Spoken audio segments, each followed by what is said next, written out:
Hello everyone, আসসালামু আলাইকুম। আশা করছি সবাই অনেক বেশি ভালো আছেন।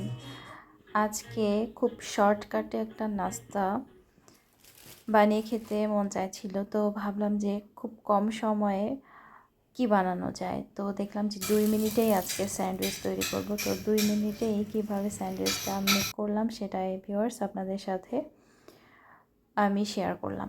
এখানে ধনিয়া পাতা আর ডিমটা ভালো মতো ফেটিয়ে এই তো পাউরুটির সাথে মিশিয়ে এখন আমি একটা প্যানে ছেঁকে নিচ্ছি। একদম হালকা একটু তেল এখানে আমি দিয়েছি, রেগুলার অয়েল।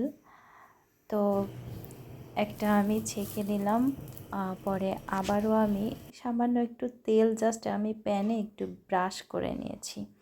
তারপর আমি তো ছেঁকে নিচ্ছি ধনিয়া পাতা দিয়ে ডিমটাকে আমি ভালো মতো ফেটিয়ে নিয়েছিলাম আর সাথে একটু লবণ দিয়েছিলাম।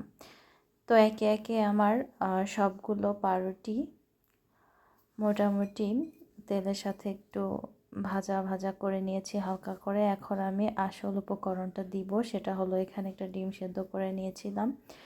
সেই ডিমটাকে আমি গ্রেটারের সাহায্যে এভাবে গ্রেট করে উপরে দিয়ে দিচ্ছি। তারপর এখানে আমি টমেটো সস দিয়ে দিচ্ছি উপর থেকে। দেওয়ার পর দুইটা একসাথে অ্যাড করার পর আমি ওভেনে এটা কিন্তু গরম করে নিয়েছিলাম। গরম করার পর আমি এখন একটা চাকুর সাহায্যে এভাবে কেটে নিচ্ছি। তো এই তো ফাইনাল লুক এটার, দেখুন ভালোই হয়েছে দেখতে, লোভনীয়। তো দেখি টেস্ট করে দেখি কেমন হলো।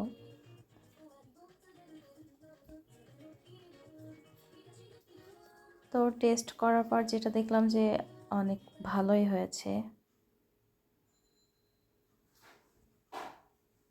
ভিডিওটি ভালো লাগলে দর্শক প্লিজ আমার চ্যানেলটিকে সাবস্ক্রাইব করে দিবেন আর পাশে থাকা বেল আইকনটি অবশ্যই ক্লিক করে রাখবেন, তাহলে সবাই ভালো থাকবেন। আল্লাহ হাফেজ।